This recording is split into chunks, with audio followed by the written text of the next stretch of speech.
Ce qui m'angoisse, et pour toujours, je crois, c'est la façon qu'un petit enfant cesse de jouer pour s'en aller tout de suite. Si vite, c'est presque rien à trépasser. Le temps de lever un, deux, trois son petit pinceau, de rire bien encore deux ou trois fois, quatre, et puis voilà.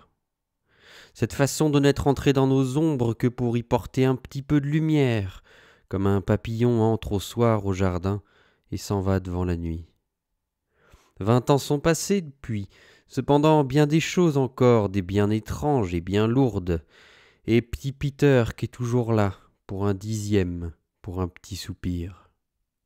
J'en ai soigné beaucoup des tousseurs depuis, des plus petits encore que Peter, mais il me semble toujours, dès que j'en vois un qui s'épuise un peu, qui va me quitter pour un rien.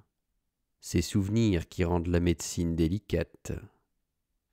Lui, Beach chantait bien que ça l'a pas tant surpris que Peter ait fini si vite.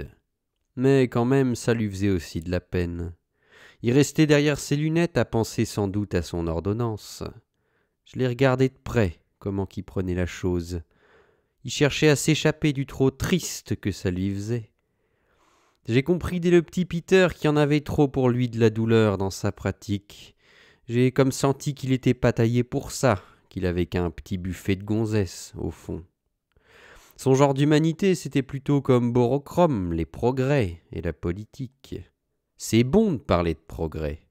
Ça fait des beaux télégrammes, des articles qu'on lit avec bien du plaisir. Au fond, c'est comme l'armée du salut, les mecs du progrès. Ça chante et ça passe le temps. C'est des âmes un peu fainéantes. Crever sur les barricades, c'est pas tout à fait être courageux, c'est autre chose. Il avait des vaches manières de me fuir, le Jugendbitz, quand j'attaquais des cas bien cruels qu'on avait pourtant tout près de nous. Il aimait mieux s'occuper de la guerre et des pacifistes du monde entier, qui avaient tant de mal à se faire comprendre. Des cancans. Il disait qu'il fallait remédier à la misère du monde par le grand côté. Lui, Borochrome, il n'était pas tout à fait d'avis sur la question du grand côté. Où il s'accordait tout à fait, c'était sur la pourchasse de l'ignorance. Ils en voulaient plus de l'ignorance, et à aucun prix qu'ils en voulaient. Ils s'illuminaient à table quand ils se décidaient à exterminer par tous les moyens l'ignorance. Moi d'ailleurs aussi, je voulais bien l'exterminer, la mienne, et qu'on m'en débarrasse, mais je me demandais comment qu'il fallait faire. Dans le coup du petit Peter, on n'avait pas été très brillant. Moi, je prenais le truc à cœur. On n'en parla plus. Voilà le bijou qui retombe alors tout à fait malade. Il descend plus d'en haut, il tousse comme un cheval. On le recouche. Encore une fois, on pouvait plus s'en aller. Les portions alors à table, c'était plus congru. On sortait plus de la panade et des nouilles, sauce tomate, sauce oignon, sauce parmesan. Question de l'alcool, des petites chirurgies, je crois que Stéphane il avait tout bu dans la maison.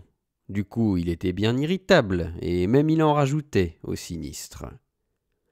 La guerre, je vous l'affirme à table, c'est pour toujours. Cette guerre, c'est la guerre des générations, voilà ce que c'est. Il faut comprendre, tout comprendre en somme. C'est la guerre normale, celle qui finira jamais. Nous y voilà. C'est la guerre que tous les hommes réclament depuis qu'ils sont sur la terre. C'est la guerre infinie. Qu'on l'organise, qu'on en meure, qu'on se taise. J'en ai assez. Même Jugendbitz, qui plaisantait pas beaucoup sur les sujets de pacification générale, il s'en marrait de l'entendre, à se faire mal aux commissures. À la nuit, par exemple, il revenait à la douceur et à l'harmonica. Les petites filles le relançaient tant qu'il n'avait pas raconté des histoires qu'elles comprenaient, plus des discussions à la mormoie. Sarah surtout voulait qu'on lui raconte encore l'histoire de la petite Evelyne. Ça alors, c'était un joli récit. D'abord assez cascadeur ce récit, et puis filé. Il venait à sa conclusion par une chanson, précisément celle qui faisait tourner le gros moulin de la maman d'Evelyne, celui à ailes immenses, pour la farine et le son, pour les médisances aussi et les gros mensonges. Un petit jardin plein de roses, à côté des colibris parmi, tout chatoyant aux plumes tremblotantes. Un petit moulin en plus tout à côté, d'argent celui-ci, d'ailes en mousseline, qui ne tourne lui que pour la groseille en sirop, l'angélique, toutes les douceurs. C'est le petit moulin d'Evelyne. Cependant, de temps à autre, on trouve dans la meule d'or un tout petit mensonge. Même à minuit passé, Sarah voulait encore l'entendre, la chanson pour Evelyne et son moulin. Le lendemain, on dormait tous un peu tard. Je n'osais pas beaucoup quitter la maison. Bijou, tranquille forcément au plumard, à transpirer. Mais de Stéphane, je me méfiais. Tout de même, un matin, qu'il avait eu 3 appels dans la même nuit, il était si fatigué qu'il m'a dit, Hugenbitz, d'aller d'abord me rendre compte si c'était vraiment si grave, chez le malade qui téléphonait de la rue Gowrie depuis l'aube. Il n'en pouvait plus, le client, il disait. Hugenbitz non plus.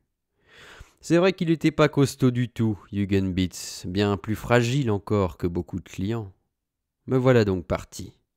C'était pas du même côté que Tabard Street, exactement pour dire, à l'opposé. Une rue bien difficile à trouver, la rue Gowrie, une vraie ruelle à menu maison, après l'avenue Pollyworth, qui est elle tout à fait commerçante au contraire, et bariolée de devantures, avec un tramway rouge et jaune tout hystérique à la sonnette qui ramasse en passant le brouillard et les passagers. 10 rues encore, on longe la rivière Wandle, celle qui a tant de mal à se traîner entre les maisons et qui finit à 2 pas dans un petit estuaire de boue juste à l'aval du pont Wandsworth. Je recherche la porte de ce malheureux, je trouve, enfin. Les gens d'Angleterre ont pas envie qu'on les trouve, ils demeurent dans des rébus. Enfin, m'y voici. Je viens de la part, dis-je, du docteur Hugenbitz qui me fait dire qu'il sera là dans 1 heure. Il est juste en train d'opérer. Ça, c'est pour faire riche. La vieille qui m'ouvre, elle était pas contente du tout. Je peux même dire qu'elle m'insulte. Son vieux, il était dans le fond de la case, il était tout aimable au contraire, bien enfoncé dans les oreillers.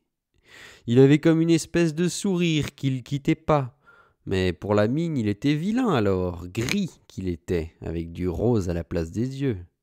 Il était bien accueillant, quand même. « Depuis ce matin que j'appelle. » Depuis ce matin, il me répond qu'il va venir, votre docteur Hugenbitz. « Voici 3 nuits que je dors pas, il est de plus en plus mal, mon mari. » Elle hurlait toutes ces choses-là, ce qui est bien rare pour une Anglaise. Je l'ai calmée de mon mieux. Je retourne tout de suite, madame. Je le ramène. Faut-il que je vous rapporte en même temps quelque chose aux commissions ? Oui, qu'elle a dit. Et un peu de crottin qu'il faudrait pour ces horribles bêtes. Les bêtes à mon mari. Je comprenais plus. Alors elle m'a montré sur une petite étagère, juste à hauteur de son lit, au mari, 3 petites boîtes en carton percées de 100 trous partout. C'était là-dedans qu'elles devaient être, les bêtes à crottin. Le vieillard aux yeux roses y continuait à sourire pendant ce temps de toute son hébétude dans le fond de sa vieillesse. Il me faisait signe. Yes, crottin. Yes, crottin.